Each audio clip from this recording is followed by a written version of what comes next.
Assalamualaikum warahmatullahi wabarakatuh. Perkenalkan, saya Miftahul Jana, mahasiswa dari Program Studi Pendidikan Sejarah semester 4 FKIP UHAMKA. Selamat berjumpa di kegiatan PLP1 Pendidikan Sejarah yang dilaksanakan secara daring, mengingat situasi yang tidak memungkinkan dilaksanakan secara luring. Maksud dan tujuan dari PLP1 kali ini adalah kami ingin mengetahui kegiatan apa saja yang dilaksanakan di SMA Gita Kiti 3 Jakarta yang meliputi dari kultur sekolah, struktur organisasi, implementasi dan tata tertib sekolah, kegiatan kurikuler, kokurikuler, dan ekstrakurikuler, serta pembiasaan kegiatan positif yang ada di SMA Gita Kiti 3 Jakarta. Berikut ini adalah hasil kegiatan PLP1 saya di SMA Gita Kiti 3 Jakarta. Selamat menyaksikan.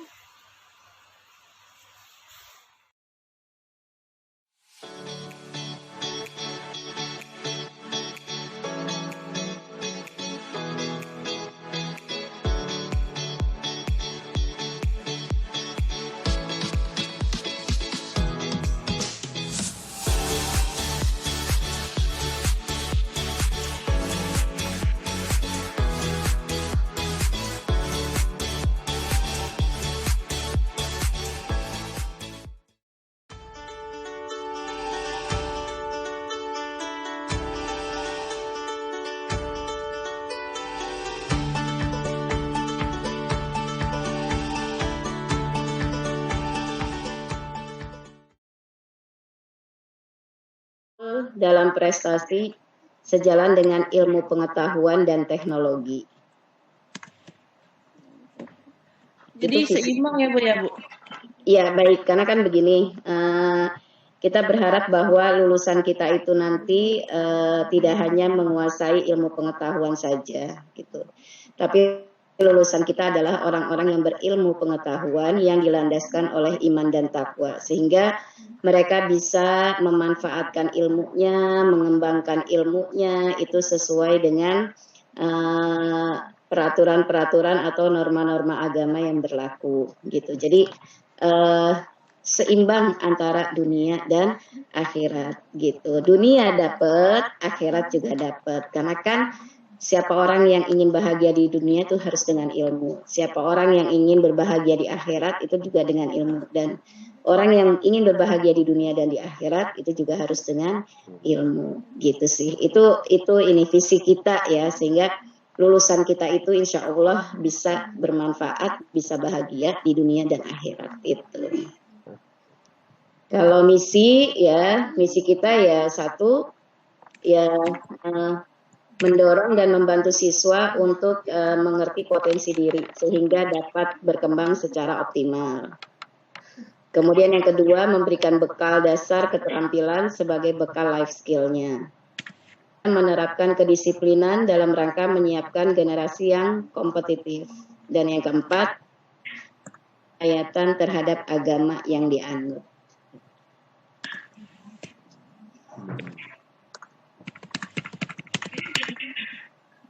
Bu, lanjut Bu. Ya. Di sini menyebutkan tata tertib. Ada berbagai macam ya, umpamanya kalau terlambat itu poinnya berapa gitu, nanti poin itu diakumulasi. Kalau 75 itu biasanya panggilan orang tua ya.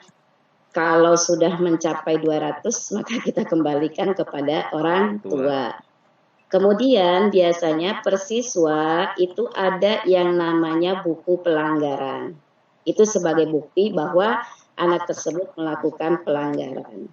Buku itu nanti sebagai juga data yang diberikan oleh pihak sekolah kepada orang tua. Alhamdulillah banyak juga yang kosong. Kalau kosong berarti anak itu memang tidak melakukan pelanggaran-pelanggaran. Jadi itu sistem tata tertib kita di sini. Kemudian sebagai konsekuensinya yang pertama ya ada peneguran, gitu kan ya, ada pemanggilan orang tua ya. Dan memang kalau sudah terasa berat, anaknya sudah tidak mau dibina, gitu kan ya, sudah beberapa kali dibina, itu biasanya kita serahkan kepada orang tua. Itu seperti itu. Siswi yang baru sekolah di sekolah SMA Gita Kirti 3 Jakarta. Terus kita juga mengenalkan ekstrakurikuler yang ada di SMA Gita Kirti 3. Terus juga mengajak siswa-siswi yang baru masuk untuk mengikuti ekstrakurikuler dan lebih aktif di ekskul tersebut. Bisa diawali dengan anak untuk bersikap sempurna dan kebangsaan Indonesia Raya atau lagu wajib nasional lainnya. Jadi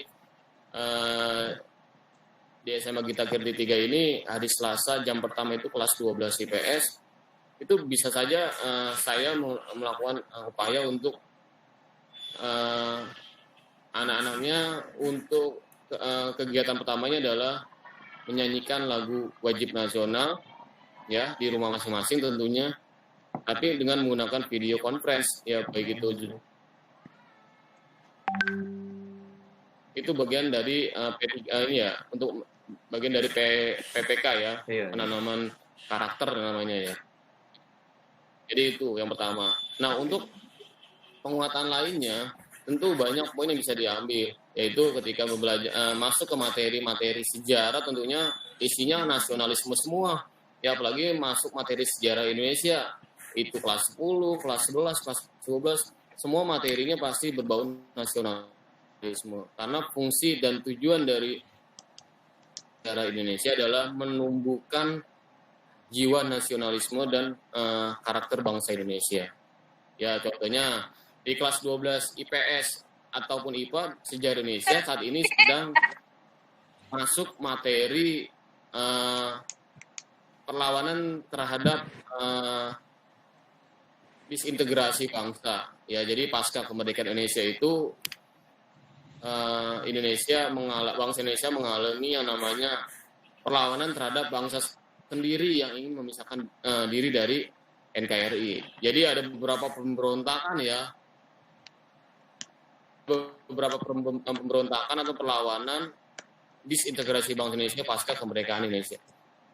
Jadi ada beberapa peristiwa itu. Nah, di materi tersebut ada beberapa poin penting yang bisa diambil untuk menumbuhkan semangat nasionalisme Indonesia. Contohnya yang pertama, bahwa Pancasila adalah sebuah ideologi yang tidak bisa ditawar lagi ya, karena dengan banyaknya peristiwa setelah kemerdekaan Indonesia, tentu banyak ideologi yang masuk ke Indonesia untuk dijadikan dasar negara, tapi tentunya banyak tokoh-tokoh bangsa Indonesia yang tetap bertahan kepada Pancasila. Jadi itu poin untuk menumbuhkan semangat nasionalisme pada materi perlawanan terhadap peristiwa disintegrasi bangsa. Jadi itu bisa mengambil sikap langsung secara baik-baik, menasihati saat tersinggung oleh apa yang dilakukan Bu Ida. Jadi sangat mengayomi sebagai kepala sekolah, leadership, manajerial, tapi di satu sisi juga kita menganggap sebagai orang tua yang bisa melindungi guru-guru lainnya. Jadi poinnya. Senam bersama gitu. Kalau tidak senam bersama, kita jalan keliling gitu ke sekolah semua, dewan guru, staf, karyawan, dan siswa. Nah, setelah itu baru aksi bersih-bersih gitu. Untuk sekolahnya itu Senin sampai Jumat atau Senin sampai Sabtu, Bu?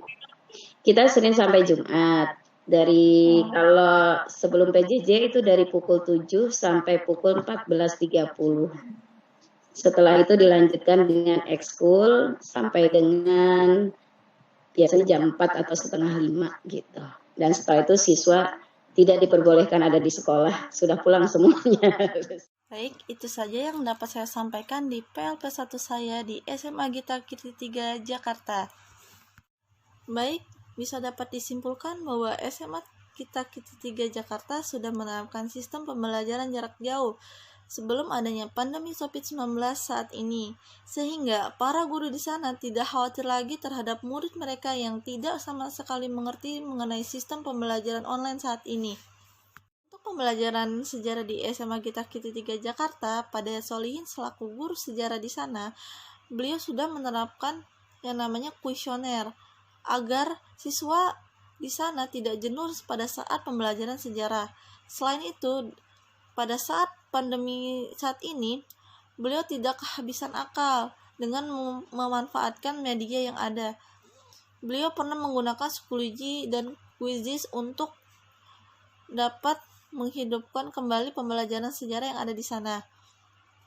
Selain itu, beliau menugaskan kepada siswa kelas 12, setiap awal memulai pembelajaran sejarah, beliau menyuruh mereka untuk menyanyikan lagu Indonesia Raya dengan cara mengirimkan video dan langsung dikirim lewat internet. Baik, itu saja yang dapat saya simpulkan mengenai PLP1 saya di SMA Gita Kiti 3 Jakarta. Saya sangat berterima kasih kepada Ibu Ida Farida selaku Kepala Sekolah, Pak Dayat Solihin selaku Guru Sejarah, dan perwakilan siswa dari OSIS yaitu Rama dan Lintang yang telah meluangkan waktunya untuk dapat saya wawancarai. Semoga pandemi COVID-19 ini cepat berlalu sehingga kita semua dapat menjalankan aktivitas seperti biasanya. Lebih dan kurangnya saya mohon maaf. Wabillahi taufiq wal hidayah. Wassalamualaikum warahmatullahi wabarakatuh.